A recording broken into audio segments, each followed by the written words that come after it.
in the Boston area, we know how painful housing prices are, so we wanted to know if there was another option. So we're talking about a way of life. I think we both kind of are on board with this. Yeah. We can spend less, and get this, you don't have to cook or clean or do anything. Boston 25 consumer investigator Jason Law crunched the numbers to see if you can trade in your mortgage or rent payment for travel experiences instead.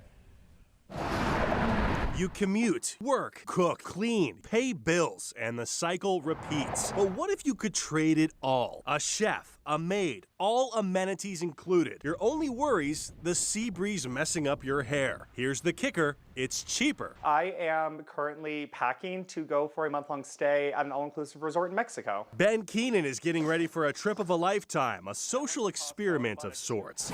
Living at an all-inclusive resort for 1 month to see if it's truly cheaper and easier than his daily grind in the city. It's a hypothetical, of course, that somebody could live this type of lifestyle for cheaper. Ben tallied up his monthly expenses. I pay $2,300. The total? About $4,100 all in. Then he found a comparably priced all-inclusive, trading his everyday luxuries to live in the lap of luxury. You could live a different quality of life if you wanted to reinvent the thinking of how a traditional life is supposed to look. Can people really live like that? The Burks do. Richard and Angelyn Burke sold their home years ago, trading a high mortgage for the high seas. Our yearly costs were close to $75,000 a year. The last 2 years or so, it was $35,000 or less. A year. Is it truly cheaper? We sat down for an e-visit with Redfin's chief economist to break it down. The market is fairly balanced. I don't think it feels good for anybody. Let's compare. The median mortgage payment in the Boston metro area at the end of last year was a staggering $4,800 according to Redfin.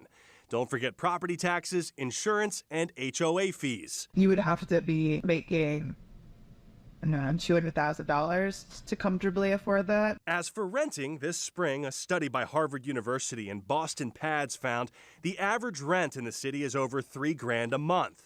And remember, these are just your base living costs. You still need food, transportation, health insurance, the internet, utilities, and entertainment.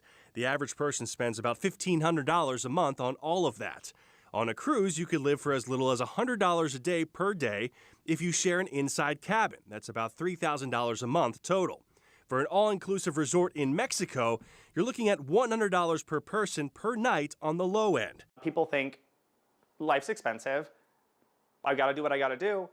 You don't have to stay where you are. You could live a different quality of life if you wanted to reinvent the thinking of how a traditional life is supposed to look. When you add it all up, the numbers are pretty clear. You can live large for smaller bottom lines away from home.